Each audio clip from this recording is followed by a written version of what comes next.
बिस्मिल्लाहिर्रहमानिर्रहीम। अस्सलाम वालेकुम। ज़र्दा इस तरह का बनाएं कि पूरे मोहल्ले में खुशबू फैल जाए और सब ये बोलें कि आज किसी के घर देग वाला ज़र्दा बना है।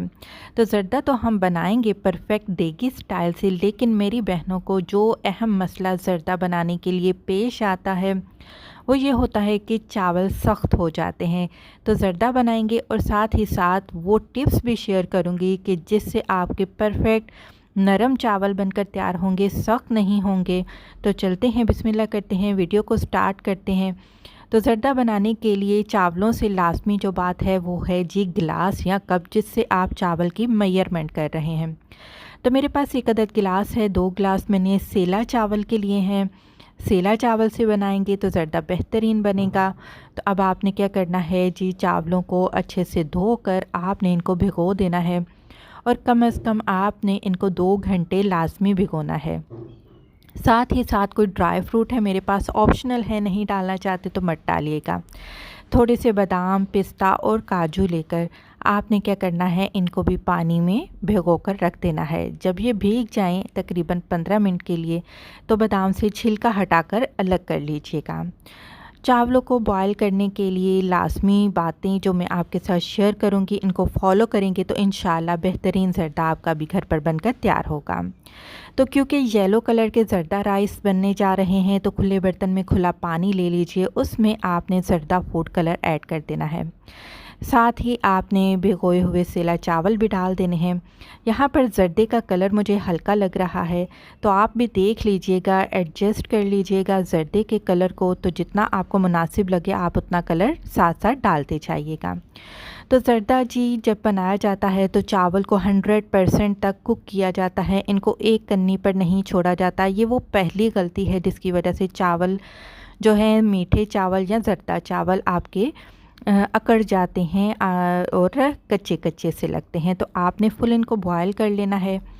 इसके बाद आपने क्या करना है, पानी में से चावलों को निकालने के बाद रूम टेम्परेचर का पानी आपने इनके ऊपर डाल देना है। ऐसा क्यों किया जाता है, ताकि ये बहुत ज़्यादा गल ना जाएं। इनका कुकिंग प्रोसेस रोकने के लिए इनके ऊपर आपने पानी डाल देना है। तो ड्राई फ्रूट को रोस्ट करने के लिए आपने फ्राई पैन में 2 खाने के चम्मच घी का इस्तेमाल करना है। तेल मत लीजिएगा, क्योंकि तेल में जो ड्राई फ्रूट हैं वो क्रिस्पी नहीं होंगे। तो घी लीजिएगा। हल्की आंच पर इनकी खुशबू आने तक आपने इनको ड्राई रोस्ट कर देना है। इसके बाद आपने अलग प्लेट में निकाल देना है। फ्राई पैन में नहीं रखिएगा, गरम फ्राई पैन में रखेंगे तो जल जाएंगे। चावलों के हिसाब से मैंने आपको कहा था कोई भी कप ले लीजिए, ग्लास ले लीजिए। ये मेरे पास ग्लास है जिससे मैंने चावल की मेजरमेंट की थी। मेरे पास 2 ग्लास चावल थे। तो चावल से आधी चीनी आपने डालनी है, यानी कि 1 गिलास चीनी है, लेकिन मीठा परफेक्ट डालने के लिए 1 गिलास और 1/4 गिलास आपने चीनी लेनी है और चीनी से आधा आपने घी इस्तेमाल करना है। यानी कि चावल से आधी चीनी, चीनी से आधा घी, लेकिन चीनी 1/4 कप आप ज़्यादा डाल लीजिएगा। उम्मीद है आपको समझ आ गई होगी। अब आपने कढ़ाई में घी डाल देना है। चाहे तो आप देसी घी का भी इस्तेमाल कर सकते हैं, मैं सिंपल बनास्पति घी ले रही हूँ। यहाँ पर आपने 2 से 3 बड़े साइज़ की हरी इलायची, उनका मुंह खोलकर आपने डाल देना है। यहाँ पर इस पॉइंट को क्लियर कर लीजिएगा कि घी जब मेल्ट हुआ तो मैंने साथ ही इसमें चीनी शामिल कर दी। घी को गर्म नहीं करना। अगर आपने गरम गरम घी में चीनी डाल दी तो चीनी डालते ही जल जाएगी, तो ज़र्दा बिल्कुल भी अच्छा नहीं बनेगा। अब यहाँ पर बहुत सारे लोग क्या करते हैं, वो कहते हैं जी चीनी को जी मेल्ट करना ही करना है। ऐसा हरगिज़ नहीं है। अच्छा, साथ ही मैंने 2 टेबल स्पून पानी भी डाला है। ज़्यादा पानी मत डालिएगा, ये इस वजह से कि चीनी जले नहीं। बस चीनी जब हल्के से घी में मिक्स हो जाए, भले इसका दाना आपको नज़र ही आ रहा है, इसी तरह चीनी को रहने दीजिएगा। अब आपने क्या करना है, इसमें बॉयल किए हुए राइस डाल देने हैं, ज़र्दा राइस डाल देने हैं और अच्छे से आपने इन चावलों को चीनी में मिक्स कर देना है। देखें, चीनी मैंने मेल्ट नहीं थी की, ये वैसे ही आपको साबुत ही नज़र आ रही है।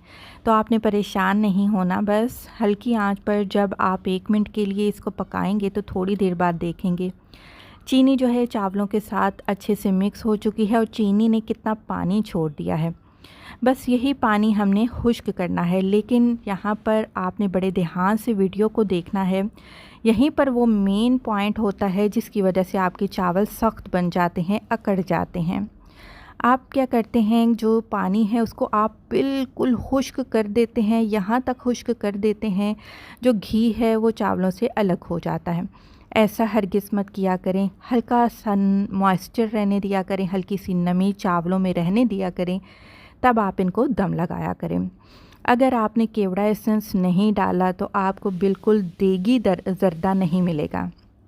तो अगर आप देगी स्टाइल खुशबूदार ज़र्दा बनाना चाहते हैं तो केवड़ा एसेंस आपने लाजमी शामिल करना है। थोड़े से कतरे आप इसमें डाल दीजिएगा।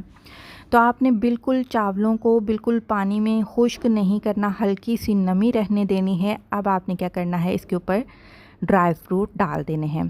केवड़ा एसेंस डाला, साथ ही ड्राई फ्रूट आपने इसमें डाल देने हैं। अब आपने इनको दम पर रख देना है। आपने दम किस तरीके से रखना है, हल्की आंच पर सिर्फ़ और सिर्फ 5 मिनट के लिए आपने इनको दम पर रखना है। और ज़बरदस्त आपके येलो ज़र्दा राइस बनकर बिल्कुल तैयार हैं।